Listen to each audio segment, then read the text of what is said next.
Olá você, muito boa tarde. Está no ar a segunda edição do Mister Mengão, o seu telejornal com as notícias do mais querido do planeta. Flamengo tenta reverter desvantagem diante do Lanús em decisão histórica na Recopa Sul-Americana. Líderes do Flamengo fazem reunião secreta e cobram melhores resultados. Muita grana, Flamengo fica perto de fechar com mais 2 patrocinadores. Bomba, Flamengo recebe proposta astronômica da Arábia Saudita para vender jogador. Essas e outras você confere agora. Fica comigo até o final, porque aqui tem muito mais Flamengo para você. O elenco do Flamengo voltou a se reapresentar no Ninho do Urubu nessa tarde, às 15h30, horário de Brasília, para dar prosseguimento à sua preparação para o jogo dessa quinta-feira contra o Lanús. E o Felipe Luiz pode ter 3 reforços para essa partida. Jorginho está se recuperando da lesão na coxa direita, treinou e pode ser uma opção no banco de reservas. O garoto Wallace Yan é outro que desfalcou o time por 3 jogos em consequência de dores musculares, mas já está recuperado e pode ser relacionado para essa partida. E por fim, o Bruno Henrique, que ficou fora do primeiro jogo contra o Madureira porque sentiu dores no pubis e não foi nem relacionado, mas já está bem e também deve ser relacionado agora. O Flamengo vive o começo de temporada complicado, né? Em meio a vaias da torcida, o elenco tem se cobrado muito internamente por melhoras no desempenho. Segundo o portal UOL, o elenco viveu dias de cobranças antes da vitória de 3-0 contra o Madureira pelo Campeonato Carioca no domingo, porque além das exigências do presidente BAP e da torcida, os próprios jogadores se reuniram e fizeram uma autocrítica. Ainda de acordo com o portal, os principais líderes do elenco, Bruno Henrique, Arrascaeta e Danilo, se reuniram a portas fechadas com todo o plantel às vésperas do jogo contra o Madureira. No Ninho do Urubu, os capitães e os jogadores admitiram o desempenho abaixo do esperado e cobraram maior foco e dedicação para que o Flamengo volte a apresentar um bom futebol, e foi por isso que os jogadores comemoraram os gols contra o Madureira de forma mais contida. Arrascaeta, Bruno Henrique e Danilo deixaram claro que a vitória contra o Madureira não era mais do que uma obrigação, né? E por conta disso, as comemorações foram bastante tímidas. Os sócios torcedores do Flamengo vão poder comprar ingressos para o segundo jogo contra o Madureira a partir das 18 horas, horário de Brasília, dessa terça-feira. Por outro lado, o público geral vai poder adquirir os bilhetes somente na quarta, no mesmo horário. Vale ressaltar que os preços variam entre R$ 15 e R$ 300.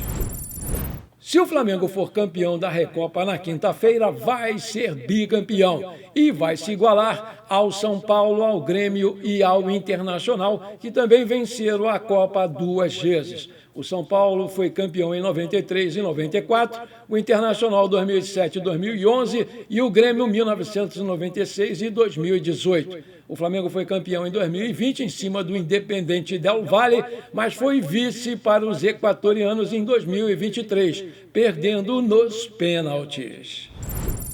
Flamengo e Lanús se enfrentam nesta quinta-feira, às 21h30, horário de Brasília, aqui no Maracanã, no Rio de Janeiro, pelo jogo da volta da final da Recopa Sul-Americana 2026. E o Flamengo precisa vencer com diferença de pelo menos 2 gols para conquistar o título.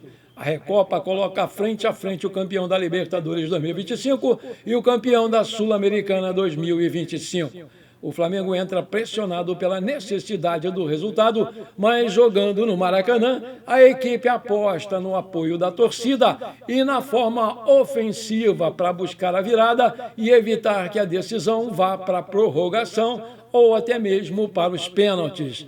Já o Lanús atua com a vantagem do empate no agregado e mostrou solidez defensiva no primeiro jogo e deve adotar postura estratégica, buscando controlar o ritmo da partida e explorar aí os contra-ataques. O título representa para o Flamengo o início da temporada com um troféu internacional. Já o Lanús pode consolidar um ciclo competitivo recente no cenário sul-americano. Flamengo e Lanús já se enfrentaram anteriormente pela Libertadores em 2012 e no total são 3 jogos oficiais entre eles, com uma vitória para cada lado e um empate. Em gols são 3 marcados para cada lado. Essa decisão no Maracanã adiciona mais um capítulo à rivalidade recente, porque o Flamengo já conquistou uma Recopa e o Lanús busca o seu primeiro título inédito dessa competição.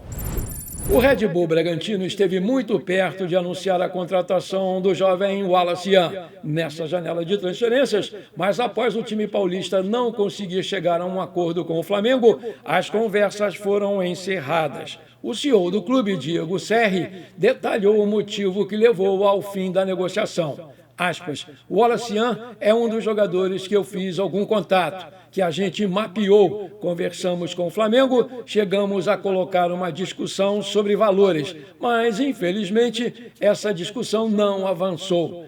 Ele é um jogador interessante, num perfil de idade que vocês sabem muito bem que o Red Bull Bragantino gosta. Jovem, que vem atuando numa equipe também de ponta, que já ganhou títulos, é um jogador interessante, mas nós não conseguimos chegar aos valores para fechar a negociação, concluiu lá o CEO Diego Serri. Inicialmente, o Bragantino ofereceu um valor fixo para a contratação do Wallace Yan. Depois, o clube mudou de ideia e quis dividir, metade fixa e metade em metas. E o Flamengo recuou nessas conversas. Além disso, o Mengão queria um percentual de uma futura venda do jogador, mas os paulistas não gostaram dessa pedida e deram por encerradas as conversas de negociação. O Wallace Yan não entra em campo pelo Flamengo há 3 partidas, porque antes de enfrentar o Botafogo pelo Campeonato Carioca, ele apresentou dores musculares, mas já está em processo de recondicionamento físico e pode ficar à disposição para o jogo dessa quinta-feira contra o Lanús, aqui no Maracanã. Maravilha, se você está curtindo esse programa, então não esquece, manda brasa agora no like para fortalecer o nosso canal. E se você ainda não é inscrito, bora lá, me ajuda aí, me dá essa alegria. Aperta o botão inscrever-se, aperta o sininho ali, dá uma hypada no vídeo e pronto, valeu, muito obrigado.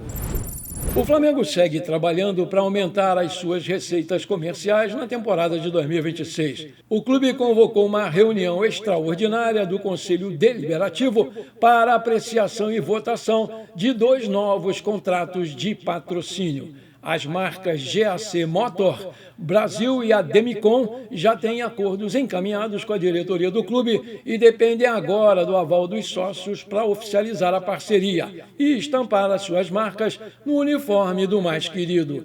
O encontro dos conselheiros está marcado para o próximo dia 5 de março, no Salão Nobre da sede da Gávea. A primeira convocação vai acontecer às 18h30.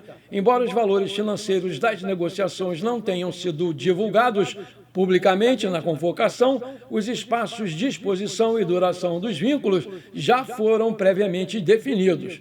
De acordo com a proposta apresentada, a montadora chinesa GAC Motor terá sua logomarca estampada no lado direito do calção de jogo do time profissional masculino. Além disso, a empresa também vai aparecer na barra inferior das costas das camisas de treino e aquecimento dos jogadores. Já a Demicon, administradora de consórcios, vai ocupar a barra frontal inferior das camisas de jogo, camisas de treino e aquecimento, também restrito à categoria masculina. O contrato com a Demicon prevê uma longa duração, com vigência estimada de abril de 2026 até março de 2029. O acordo também permite a exploração da marca Flamengo para a criação de grupos de consórcios de bens móveis, imóveis e de serviços. A aprovação desses contratos vai reforçar um portfólio que já se destaca como um dos mais valiosos do continente. Para 2026, o Flamengo consolidou acordos expressivos,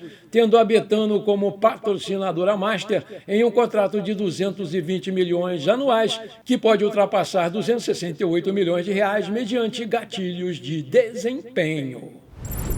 O Flamengo tem mostrado evolução em campo, depois de um início irregular, que expôs algumas fragilidades do elenco. Para corrigir essas lacunas, a diretoria realizou contratações pontuais, trazendo Vitão, Andriu e Lucas Paquetá para reforçar o seu elenco. Mesmo com esses movimentos, a busca por reforços continua. A prioridade agora é a chegada de um atacante que possa disputar posição com o Pedro. E o nome mais comentado nos bastidores é o do Darwin Núñez, uruguaio. Enquanto essa negociação segue em andamento, o clube viu o Carrascal despertar novamente o interesse de equipes do exterior. O Al Rayyan, da Arábia Saudita, já havia oferecido 20 milhões de euros pelo Carrascal, proposta que foi prontamente recusada pelo Flamengo. Agora, o clube saudita aumentou a oferta para 25 milhões de euros, cerca de 154,2 milhões na cotação atual, na tentativa aí de convencer os dirigentes do Flamengo a liberar o jogador. A expectativa é que essa nova proposta chegue oficialmente à mesa do Flamengo ainda nessa semana. No entanto, o Carrascal segue aí nos planos do Felipe Luiz para essa temporada, o que pode dificultar a sua saída imediata. Vale destacar que o Jorge Carrascal é colombiano, tem 27 anos, vai completar 28 em maio. Tem 1,80 de altura e já fez 21 jogos pela seleção colombiana, onde marcou 2 gols. É um meia ofensivo que pode jogar de ponta direita ou ponta esquerda. É destro e chegou no Flamengo em agosto de 2025, vindo do Dínamo de Moscou e tem contrato aqui até 30/6 de 2029. Ele foi comprado por 12 milhões de euros, 77,1 milhões de reais na cotação da época e ganha atualmente R$1 milhão de salários. Aí eu te pergunto, você venderia o Jorge Carrascal agora por esses 25 milhões de euros? Coloca aí que eu quero saber. Bom, por enquanto foi isso. Eu espero que você tenha gostado desse nosso programa. Muito obrigado por você ter ficado comigo até aqui. Um forte abraço e bora ser feliz. Pra cima deles, Mengão!